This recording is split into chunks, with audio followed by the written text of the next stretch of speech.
72 BPSC PT का question paper ज्यादा analytical होगा, ज्यादा वो उसमें एनालिसिस खोजेगा।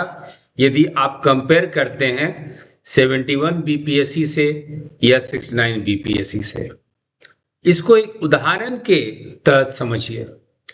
स्लाइड्स में जो आपको ये जो फोटो दिख रहा है, ये चोलागंगम झील, चोलागंगम लेक है, जो राजेंद्र चोल से संबंधित है।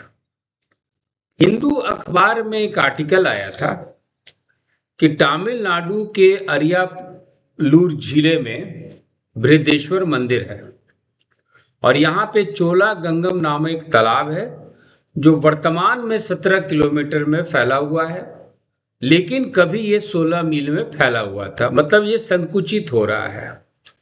और इस आर्टिकल में इस बात की ओर ध्यान आकर्षित किया गया था कि प्रधानमंत्री नरेंद्र मोदी की प्रस्तावित यात्रा है और इसके लिए एक स्मारक सिक्का भी जारी किया गया और ये कहा गया कि हो सकता है कि लोगों का ध्यान अब इस तालाब पे जाए।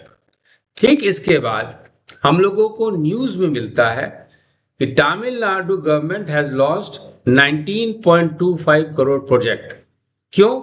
पुनर्द्वार के लिए, इस चोलागंगम झील के पुनर्द्वार के लिए, रिस्टोरेशन के लिए।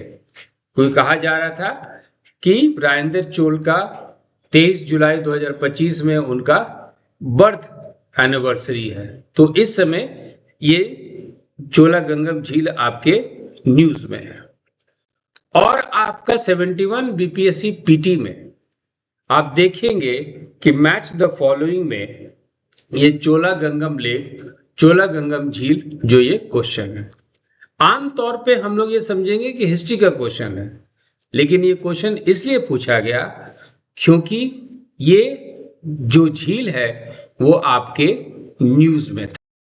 ठीक उसी तरह इस बार 3 कांस की मूर्तियां आपके न्यूज में है और ये 3 कांस की मूर्ति है शिव नटराज जो कि चोल काल का है, सोम स्कंद ये भी चोल काल का है, और संत सुंदरम परावई ये विजयनगर काल का ये आपका कांस की मूर्तियां हैं। अब ये न्यूज में है। न्यूज में क्यों है? क्योंकि